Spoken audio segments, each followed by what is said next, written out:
Digestive system. Human beings का nutrition digestive system के द्वारा ही मिलता है।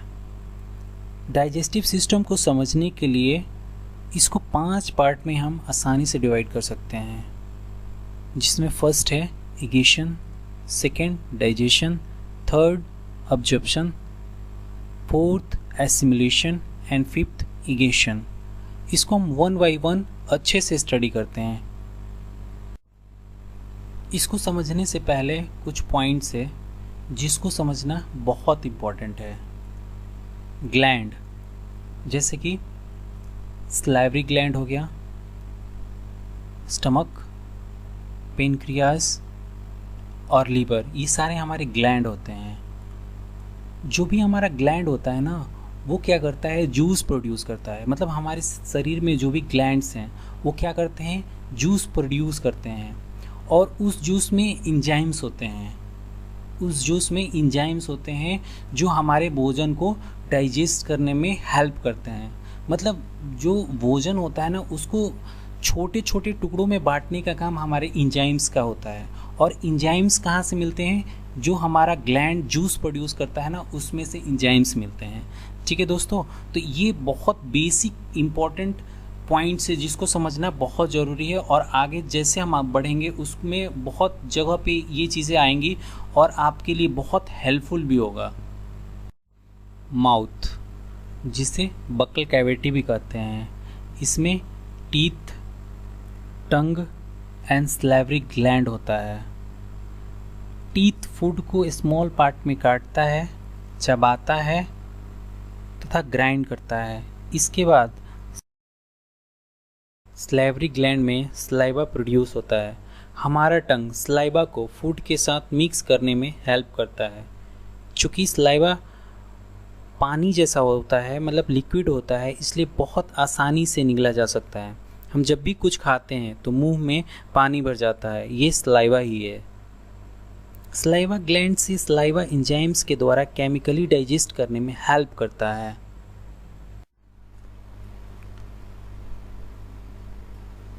माउथ, जिसे बकल कैविटी भी बोलते हैं, माउथ में एक ग्लैंड होता है जिसे सलाइवरी ग्लैंड बोलते हैं हम।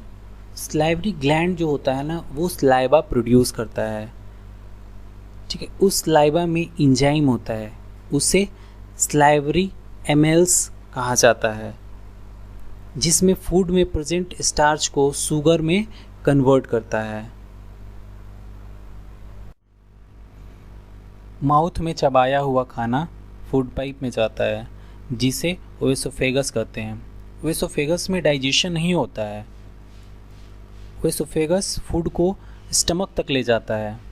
फूड पाइप मसल से बना होता है जो कॉन्ट्रैक्ट या एक्सपेंड करता है, जिसे पेरिस्टाल्टिक मूवमेंट कहते हैं। पेरिस्टाल्टिक मूवमेंट फूड को पुश कर फाइनली स्टमक तक पहुंचा देता है।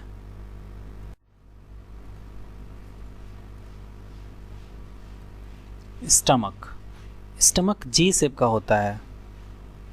फूड फर्दर स्टमक में डाइजेस्ट होता है और करीब करीब 3 से 4 घंटे स्टमक में रहता है।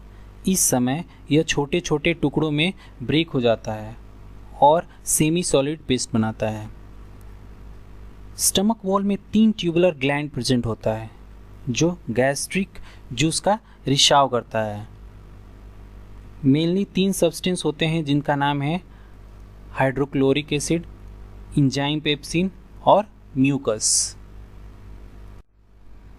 चूँकि हाइड्रोक्लोरिक एसिड स्टमक में प्रेजेंट होता है, इसलिए गैस्ट्रिक जूस एसिडिक नेचर का होता है। एसिडिक माध्यम से एंजाइम पेप्सिन जो स्टमक में प्रेजेंट होता है, भोजन में प्रेजेंट प्रोटीन को डाइजेस्ट कर स्मॉल मॉलिक्यूल्स में बांटता है, सो प्रोटीन स्टमक में डाइजेस्ट होता है। यहाँ पर एक बात नोट करने की ज़रूरत है कि एंजाइम पेप्सिन केवल एसिडिटी के प्रेजेंस में ही प्रोटीन डाइजेस्ट करता है, इसलिए स्टमक में गैस्ट्रिक जूस होना चाहिए जो एंजाइम पेप्सिन प्रोटीन को प्रॉपरली डाइजेस्ट करें। हाइड्रोक्लोरिक एसिड उन सभी बैक्टीरियाज को किल कर देता है जो फूड के थ्रू हमारे स्टमक में इंटर कर जाते हैं। म्यूकस स्टमक वॉल को प्रोटेक्शन देता है हाइड्रोक्लोरिक एसिड से। अगर म्यूकस का रिसाव वॉल पे न हो तो हाइड्रोक्लोरिक एसिड वॉल को इरोड कर देंगे, जिससे स्टमक में इनर वॉल पर फोड़े फुंसी बनने लगते हैं। इससे बचाव म्यूकस करता है। स्टमक से फूड स्मॉल इंस्टेटाइन में जाता है। स्मॉल इंस्टेटाइन आहार नली का सबसे लार्जेस्ट पार्ट होता है। यह करीब करीब 6.5 मीटर से लेके 7 मीटर लॉन्ग होता है। बिकॉज ये बहुत नैरो होता है, इसलिए इसे स्मॉल इंस्टेटाइन कहते हैं। स्मॉल इंस्टेटाइन को आसानी से समझने के लिए हम इसको 3 भागों में डिवाइड कर सकते हैं। पहला है डियोडेनम, दूसरा है जेजुनम, तीसरा है इलियम। इलियम में एक फिंगर लाइक प्रोजेक्शन होता है जिसे विली कहते हैं। यह हमारे शरीर में कॉइल की तरह अरेंज होता है। स्मॉल इंस्टेटाइन जानवरों में डिफरेंट होता है। यह इन बातों पर डिपेंड करता है कि जानवर शाकाहारी है या मांसाहारी। अगर जानवर शाकाहारी है तो उसका स्मॉल इंस्टेटाइन बहुत बड़ा होता है, क्योंकि स्टोरेज कैपेसिटी बहुत ज़्यादा होना चाहिए। और ये मांसाहारी है तो फिर स्मॉल इंस्टेटाइन स्मॉल होता है। फूड स्मॉल इंस्टेटाइन में कम्प्लीटली डाइजेस्ट हो जाता है, जैसे कि कार्बोहाइड्रेट, प्रोटीन और फैट। स्मॉल इंस्टेटाइन 2 ग्लैंड से रिसाव रिसीव करता है। फर्स्ट है लीवर, सेकेंड है पेनक्रियास।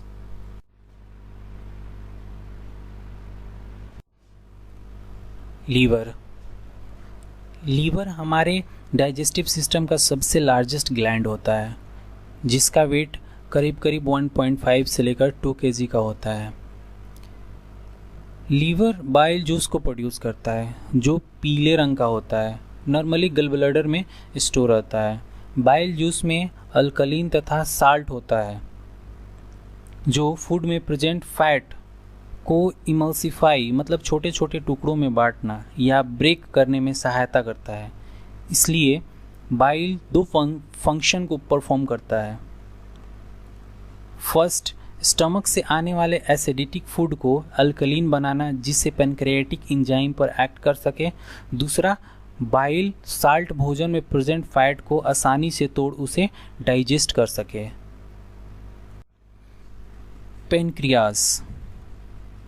पेनक्रियास भी लार्ज ग्लैंड होता है, जो स्टमक के नीचे पैरेलल में होता है। पेनक्रियास रिलीज पैनक्रियाटिक जूस, जिसमें डाइजेस्टिव एंजाइम होते हैं, जैसे पैनक्रियाटिक एमिल्स, ट्राइप्सिन्स, लिपेस। एमिल्स कार्बोहाइड्रेट को ग्लूकोज में कन्वर्ट करता है। ट्रिप्सिन प्रोटीन को एमिनो एसिड में कन्वर्ट करता है, तथा लिपेस फैट को फैटी एसिड या ग्लाइसेरोल में कन्वर्ट करता है।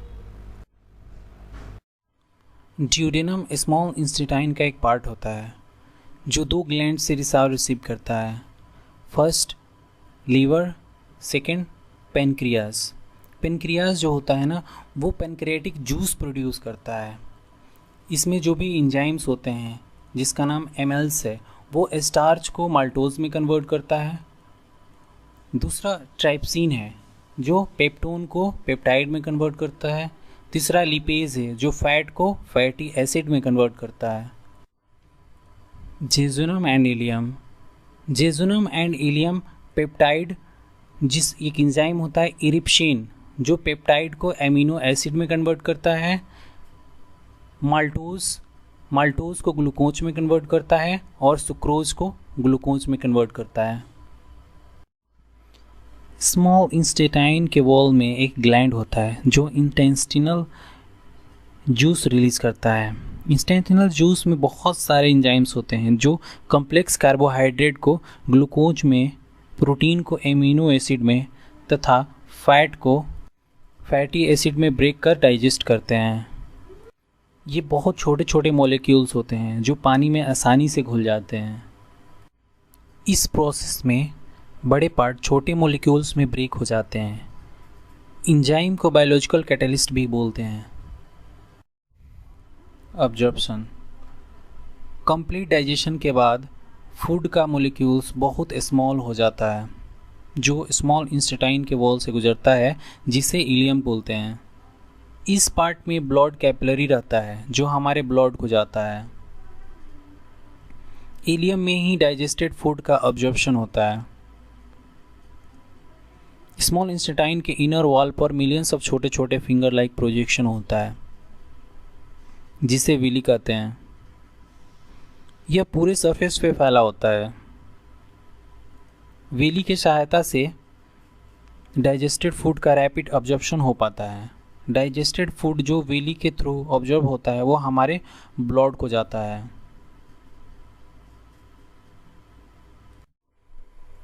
एसिमिलेशन, एसिमिलेशन में ब्लड डाइजेस्टेड और डिज़ोल्व फूड को हमारे पूरे शरीर के अलग अलग पार्ट तक पहुंचाने का कार्य करता है। इस एसिमिलेटेड फूड को हमारा बॉडी का सेल यूज़ करता है और एनर्जी के साथ साथ ग्रोथ तथा बॉडी का रिपेयर करता है। सेल में एसिमिलेटेड फूड ऑक्सीडेशन के एनर्जी रिलीज़ करता है। डाइजेस्टेड फूड जो हमारा बॉडी यूज़ नहीं कर पाता उसे लीवर में स्टोर कर देता है। लीवर में कार्बोहाइड्रेट के फॉर्म में स्टोर करता है, जिसे हम ग्लाइकोजेल कहते हैं। स्टोर्ड ग्लाइकोजेल हमारा बॉडी सोर्स ऑफ एनर्जी के रूप में यूज़ करता है। इगेशन, फूड का वो पार्ट जो हमारे बॉडी द्वारा डाइजेस्ट नहीं हो पाता, वो अनडाइजेस्टेड फूड स्मॉल इंस्टेटाइन में ऑब्जर्व नहीं हो पाता, जिसे वो स्मॉल इंस्टेटाइन से वाइडर ट्यूब में सेंड हो जाता है। इसे लार्ज इंस्टेटाइन कहते हैं। लार्ज इंस्टेटाइन अनडाइजेस्टेड फूड से वाटर को विली की सहायता से ऑब्जर्व कर लेता है, जिसे वो ऑलमोस्ट सॉलिड बन जाता है। लार्ज इंस्टेटाइन 1.5 मीटर लॉन्ग होता है। इसमें कोई डाइजेशन नहीं होता है। यह भोजन को ग्लाइकोजेल के फॉर्म में स्टोर कर लेता है। रेक्टम लार्ज इंस्टेटाइन का लास्ट पार्ट होता है। जब हम टॉयलेट में जाते हैं तो अनडाइजेस्टेड फूड हमारे अनस के रास्ते इजेस्ट हो जाता है।